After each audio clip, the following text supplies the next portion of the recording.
శ్రీగురుభ్యో నమః. హరి ఓం. శ్రీమహాగణాధిపతయే నమః. శ్రీమహాసరస్వత్యై నమః. శ్రీగురుభ్యో నమః. హరి ఓం. యః కర్తా జగతాం భర్తా సంహర్తా మహసాం నిధిః ప్రణమామి తమాదిత్యం బహిరంతస్తమోపహం భవత్యశ్చని నక్షత్రమస్వీదస్రస్తురంగమహత్ ఆద్యస్తురంగస్తురగ అశ్వో వాజీ హయో హరి. గురువు అనేటువంటి వాడు ఎప్పుడు కూడా గురువు దైవం అన్నారు. ఈ గురువు దైవం ఎట్లా ఉంటారు అంటే, నీ హృదయం సక్రమంగా ఉంటే, నీ హృదయాన్ని దైవమందు గురువందు ఉంచితే, నీవు గురి కలిగి ఉంటే దైవం నీకు ఎప్పుడూ అనుకూలిస్తాడు అని ప్రపంచం మొత్తం ఆవరించున్నాడు. గురువుకి దైవానికి రూపం లేదు. అయితే నాకేదో గురువు ఉపదేశం చేశాడు అని అనుకోవటం కాదు. గురువు యొక్క దయ నీ యందు ఉంటే దానంతట అది పుట్టుకొచ్చేస్తుంది. అటువంటి గురువుకి నమస్కారము. వైశాఖే మాసి కృష్ణాయ దశమ్యాం మందవాసరే పూర్వాభాద్ర ప్రబోధాయ మంగళం శ్రీ హనుమతే. హనుమత్ సీతా సమేత శ్రీరామచంద్రమూర్తికి శిరసాష్టాంగ నమస్కారాలు అర్పిస్తూ 2025 సంవత్సరం అక్టోబర్ నెల చివరి రాశి 12వ రాశి మీనరాశి. ఈ మీనరాశికి ఏలినాడు శని 2 సంవత్సరాల 6 మాసాల నుంచి ఉంది. ద్వాదశి నుంచి జన్మానికి వచ్చాడు. ఈ జన్మానికి వచ్చిన పరిస్థితి ఏమిటంటే, పుట్టిన పిల్లవాడు పాలు తాగటం కానీ ఎట్టా బతకాలో తెలియదు. తల్లి పోషిస్తేనే వాడికి ఆహారం. ఇప్పుడు ఈ మీనరాశి వాళ్ళ పరిస్థితి కూడా అంతే. ఎవరన్నా పెడితే తినే పరిస్థితి తప్పితే తనంతట తను సంపాదించుకొని తినే స్థితి లేదు. కష్టం, విపరీతమైన నష్టం, అప్పులు, శత్రుత్వం, కుటుంబ కలహాలు, చేసే వృత్తి చోట తగాదాలు, చేసే వృత్తి మానుకొని బయటికి రావటం, ఇట్లాంటి పరిస్థితులు అష్టమ కుజులవటం చేత విపరీతమైన అనారోగ్యాలు, సమస్యలు, బతకలేని పరిస్థితి, చచ్చిపోదాం, ఏదైనా చేసుకుందాం, ప్రాణం తీసుకుందాం అనేటువంటి ఆలోచనలు బాగా వస్తాయి. అది గొప్పతనం కాదు. ఆ పని చేయటం వల్ల మళ్ళీ జన్మ ఎత్తి ఇంతకంటే రెట్టింపు అనుభవించాల్సి వస్తుంది. కాబట్టి ఈ మీనరాశి వాళ్ళు ఎక్కడా తొందరపాటు పనులు చేయొద్దు. మంచినీళ్ళు తాగి కడుపు నింపుకొని బతికినా పర్వాలే. ఏమండి, అన్ని మజ్జిగ అన్నం అడిగి తాగి కడుపు నింపుకున్నా పర్వాలే.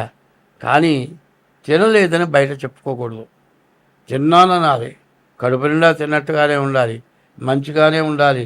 నాకు లేదు, నేను 2 రోజులు అన్నం తినలేదు అంటే అవతల వాడికి పూర్తిగా తేలికై మనిషిని హీనంగా పనికిరాని వాడికి చూస్తారు.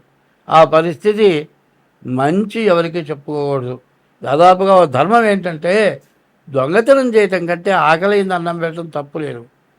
ఈ టైంలో జన్మంలో శని ఉండగా ఆకలింది అన్నం పెట్టమని ఎవరినన్నా అడిగినా కూడా, వీడు ఒట్టి ఎదవరా, పనికిరాని వాడరా, వీడికి అన్నం పెట్టడం ఏందిరా, పో కష్టపడి పని చేసుకో అన్న పరిస్థితిలో అవతల వాళ్ళు మాట్లాడతారు.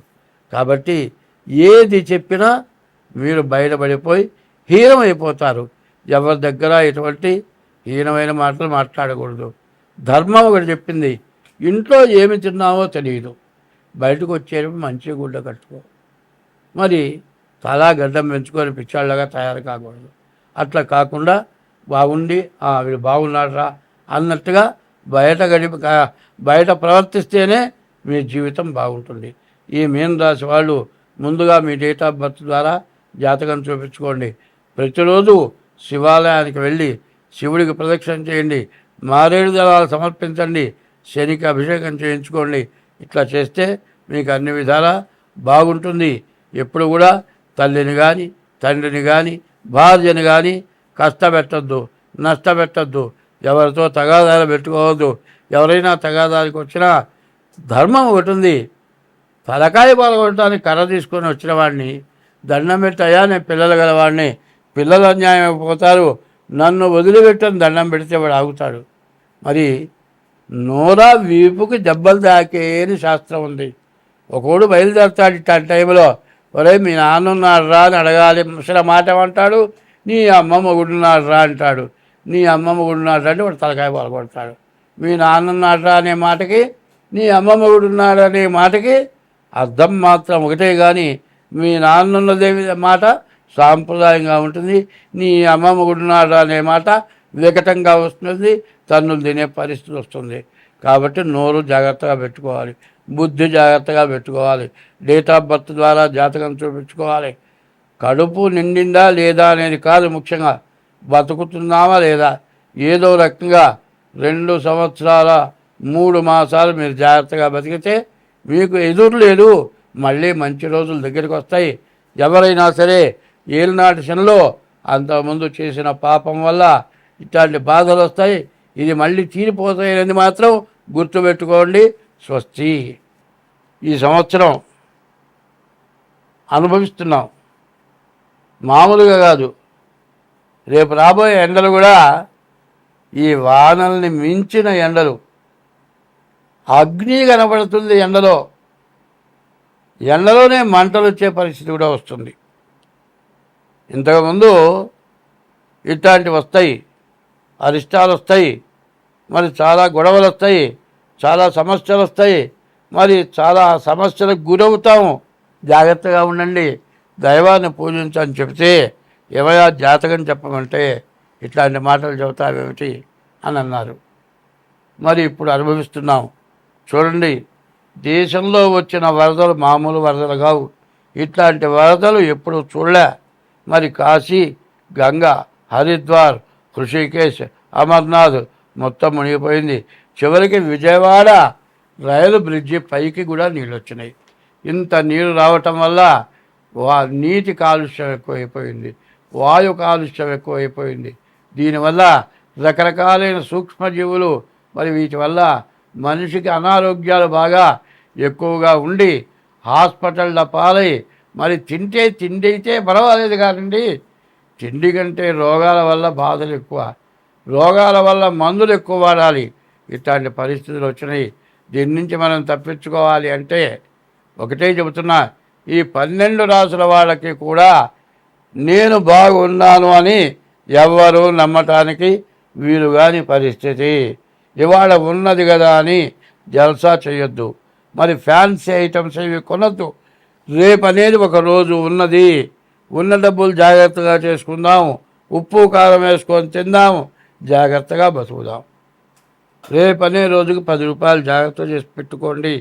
అట్లా లేకపోతే అడుక్కు తిన్నా కూడా ఇచ్చేవాడు పెట్టేవాడు ఉండడు. ఇవాళ ఉన్న పరిస్థితి అది. రోజువారి కూలి పని చేసుకునే వాళ్ళకు కూడా తిండి దొరక్క ఇబ్బందులు పడుతున్నారు. మధ్యతరగతి వాళ్ళు పూర్తిగా బాధలు పడుతున్నారు. కాబట్టి ఈ బాధల నుంచి మీరు తప్పించుకోవాలి, అందరం బాగుండాలి. ఒకటే మాట, ఒక్క మాట ముఖ్యమైంది, జీవితమున సగభాగము నిద్దురకే సరిపోవు, మిగిలిన ఆ సగభాగము చిత్తశుద్ధి లేకపోవు.